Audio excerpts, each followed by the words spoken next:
Panda expresses displeasure and says, "You are extremely smart, Weaver. I want to be just like you when I grow up." Weaver does not have enough gold to buy back, and so yeah, Sentinel Scourge might be in a little bit of trouble. Let's see if Sentinel. This is Sentinel's chance. If they don't push now, they're doomed.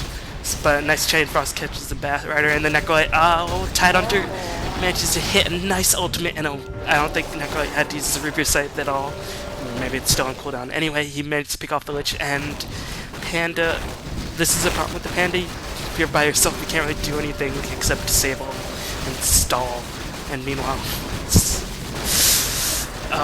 Sand King gets caught up, and Earthshaker walks in. Oh, but Sand King gets nice force staffed, but he does get picked off by the Windrunner, and Earthshaker blink out. CB Law. But Panda does die, and Windrunner manages to escape force staff, but Weaver's still dead for another 25 seconds. So this is Sentinel's chance. And they say try to cycle on the Bat Rider, but Weaver, this is pretty much all your fault. You shouldn't have stuck around. Got a little too greedy, huh? A little too greedy. So Sentinel's gonna push in, gonna take him to Rex. There's not really much. Oh, a massive ultimate by the Earthshaker Yamateh. BKB's after the damage, but so he can still do damage after that, but Necrolite does die, and with this, Sentinel has to back out. So a good defense by Earthshaker and Windrunner, and they managed to successfully hold out the push. So, I don't know, it has to go back, and Sentinel's up by 4 kills, but with Tidehunter's death and with Weaver coming back alive, I still think Scourge has the advantage. I mean, there's no ages, but Weaver's just such a pain in the ass, and that he can do whatever he wants, and unless Weaver gets caught out 1v5 again, I don't know if Sentinel can do what they did again. Let's see, Bat Rider picked up a gem, sent towards with the travel. He's really stacked right now. Meanwhile, let's see what Yamateh has. Yamateh, BKB, going for that Hex. Looks like Scourge wants to push. I mean, Tidehunter and other person, Necrolite is dead, so this are dead. So this is a good chance, but if they can stall for a couple of seconds, Necrolite will be back very soon. Panda's sort of walking slowly, trudging along. But let's see. Oh, Bat Rider blinks in on the Weaver. It's a nice blink, but Yamateh blinks in with a Chain Frost. Oh, let's see. No, he couldn't get off his Reaper Scythe in time, and I think that might be game. Nope, they managed to kill the Windrunner for the Bat Rider, but oh. Necrolite gets cycloned, Panda managed to pick off the Sand King, and now Necrolite is pretty well fucked right now. So it looks like Scourge is going to take this game with Necrolite, Bat Rider, and Sand King all dead, and Weaver back at full health due to the insane regen of the heart. I don't know if Sentinel can come back from this. It's looking looks to be in pretty dire straits. So I'm just going to talk about a little bit of the analysis right now. Yamateh played well. He got a lot of kills. He blinked in. He provided ample initiation. I think they focused a little too much of their attention on owning the Panda, though. I mean, Panda is a really strong teamfight hero, and Zumon is a real bitch to play against, and nice shackle. So Yamateh is pretty well fucked, and Tidehunter will probably be the next one to fall. Yep, he gets clapped. He's gonna try to TP out, but Earthshaker. Oh, Earthshaker is too slow on the uptake and manages to not get this kill. So Tidehunter manages to go in. Panda says I'll bait, and he does do that. That's what he's been doing very well. He's been baiting. So Yamateh dies after he buys back, and he says, this is just looking really bad. Necrolite's still dead. Weaver is just found farming at this point, and it's about the balls. I approve, Panda. It is about the balls. You have the balls. So it looks like Sentinel is gonna forfeit the game. Lich does the standard forfeit taunt. Alright, so it looks like Sentinel forfeited the game, so I'm gonna pause this replay since the game is over. Sentinel forfeited. Just talk a little bit. So Yamateh did his job. He blinked in, he initiated, but I think they focused a little bit too much of their damage on the Panda. Panda died a lot, 9, 10, and 9, but he absorbed a lot of the damage, and that really provided Weaver just to like come and do a lot of havoc, and they couldn't really kill him. And even before he got the heart, they couldn't really kill him because They used up so much of their nuke damage on on the panda, so Weaver could sort of roam free uh, without fear of a lasso, without fear of maybe a Reaper Scythe or a finger, and only Ravage and maybe Epicenter would be able to stop the Weaver. And I think that might have been Sandal's downfall. Also, Necroit died too much. I mean, 9, 8, and 5.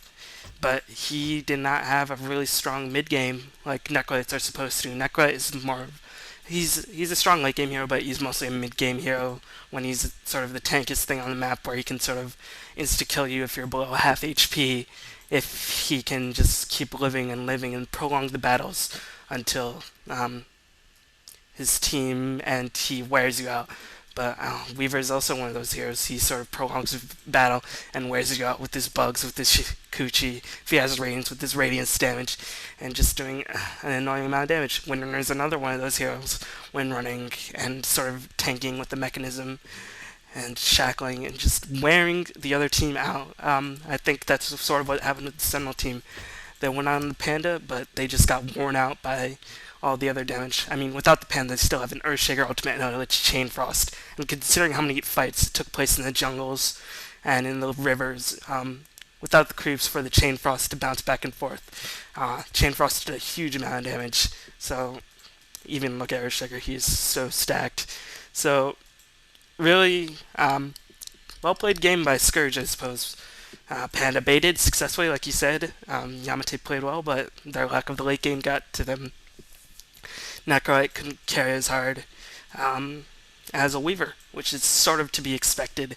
So, yeah, that'll pretty much wrap up this game, I bet. So, yeah, that's probably why this replay was uploaded, because all these guys were really proud of beating Yamateh, so they decided to upload this replay to Ghost of Gamers. So, well done, Chibi and your 4 other people. Maybe next time we'll see Yamateh win. I'd really like that. I'd really like to see Yamateh play more of a farming role instead of. I mean, he got a lot of kills and he did his job really well. Look at his score. He went 13, 6, and 15. He did everything required of him. But Yamateh is more notorious for being a really strong farmer in the vein of a Birding or a ZSMJ, or I guess in the Euro scene, a Loda in the old days. So, really strong game by the Scourge. So, just a couple of closing things. Yeah, so hopefully I'll be able to bring you another commentary maybe next week. I'm going to try to edit this, try to get things. I've really been wanting to cast this series. It hasn't been cast on any. I mean, none of the games from the series. It's quite an old series, but none of the games have been cast by any of the DC members. I'm gonna try to keep it a surprise of what series to be. If you look forward to that, please leave me a comment. I've been getting some feedback on the DC forums, but if you watch this on YouTube, please leave me a comment there. I really appreciate all your comments. I love you so much. If you do that, I will literally marry you. Awkward silence commencing. So yeah, please leave me comments. Also, maybe I'm going to do like a State of the Dota show where I just play a different game and talk about sort of my thoughts on the state of Dota, how it sort of evolved in the past year, and how it'll be in the coming months until Dota 2 comes out. If you want to hear that, please let me know. That seems like a pretty interesting idea. I sort of want to talk about that just because I haven't been playing Dota as long as like other people have, but I really like it. I've been following the competitive scene for quite a while, so I think that would be pretty interesting for you to talk about. Also, if you're tired of like Dota, I can talk about like basketball or like fighting games or something. If you're into any of those, please let me know. Don't expect me to like go out and buy a game and like do a let's play or something. Yeah, I'm probably not gonna like buy any new games, but if you want me to like talk about other subjects, yeah, just let me know. So thank you, everybody. This is Bilal, and have a fantastic day, all you lovely boys and girls. And please enjoy this wonderful summer day, unless you're in the in the southern hemisphere. And if not, if you are, then please enjoy, hopefully, a lovely winter day. So thank you for watching, and have a fantastic weekend.